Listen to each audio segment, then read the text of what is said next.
Hi friends, it's been a while since I last made my video. I thought I share my thoughts on recent news that have been coming out of China and US about Alibaba.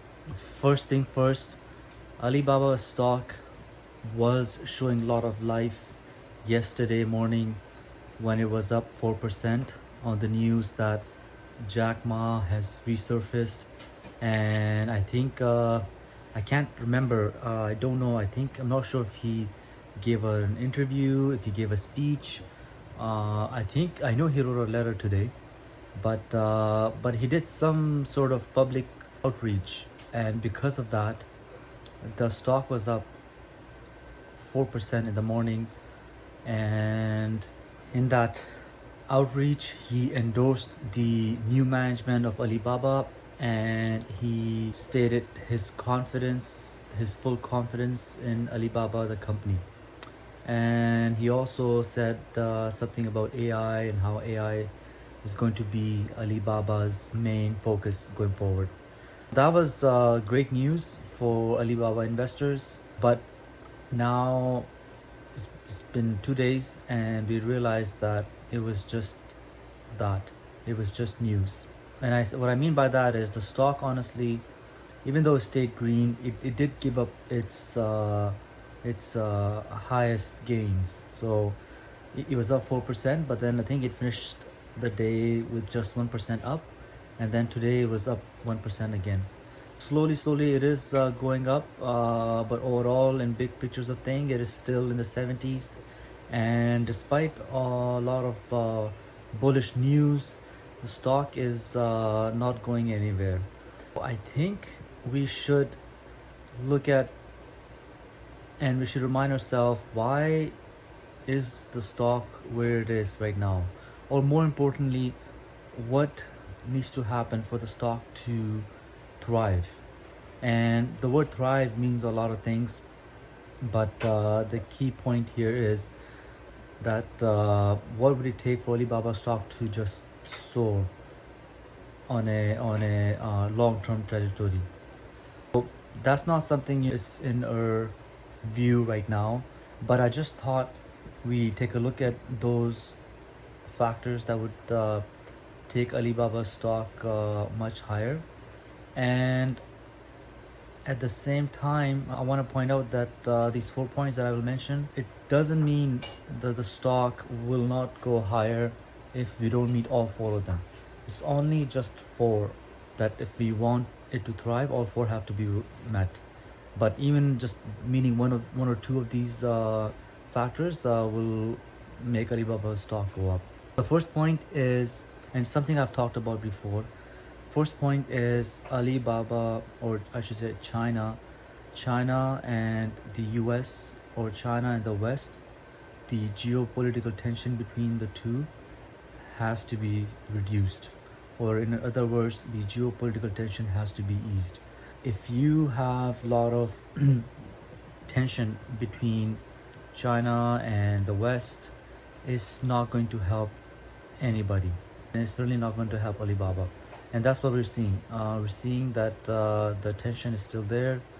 I know that a lot of Western investors, they're on the sidelines because they want to see how some of these issues get resolved, or at the very minimum, how these issues just get deferred or put in the back burner, as they say.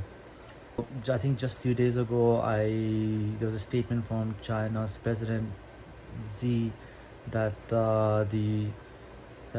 China, Taiwan are from the same family, and statements like those just tell us where China's priorities are. They, again, we've talked about this before, their main focus is national security, nationalism, and they're not really pursuing growth as they did last 2-3 decades anymore.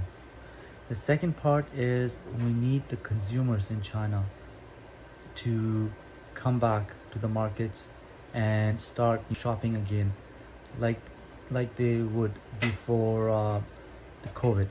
Since the COVID, we haven't seen Chinese consumers come back to the markets, and they're not really purchasing products as much as they used to, and that's a big factor that's pressuring Alibaba stock and other stocks and companies in China. The retail in China is just struggling because of lack of demand, I should say. Third factor is we're still missing government stimulation to the economy. The Chinese government, they are saying that they would revive the economy, or they would inject money here, they would inject money there, but so far we haven't really seen any concrete steps taken by the government. And honestly, as we've talked about it before, not really sure if it's even a priority for the Chinese government. I think there was one article that said President Xi, he doesn't believe in giving consumers or giving the people a paycheck so that they can spend money, because they would most likely end up spending money on businesses or sectors that don't really produce much value.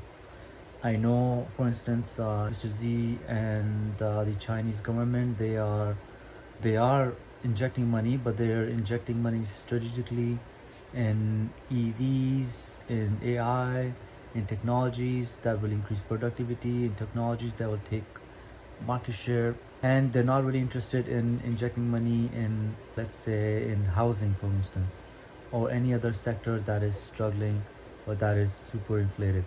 That's the third point. The Chinese government is just letting the markets do their things, just letting the markets work themselves out.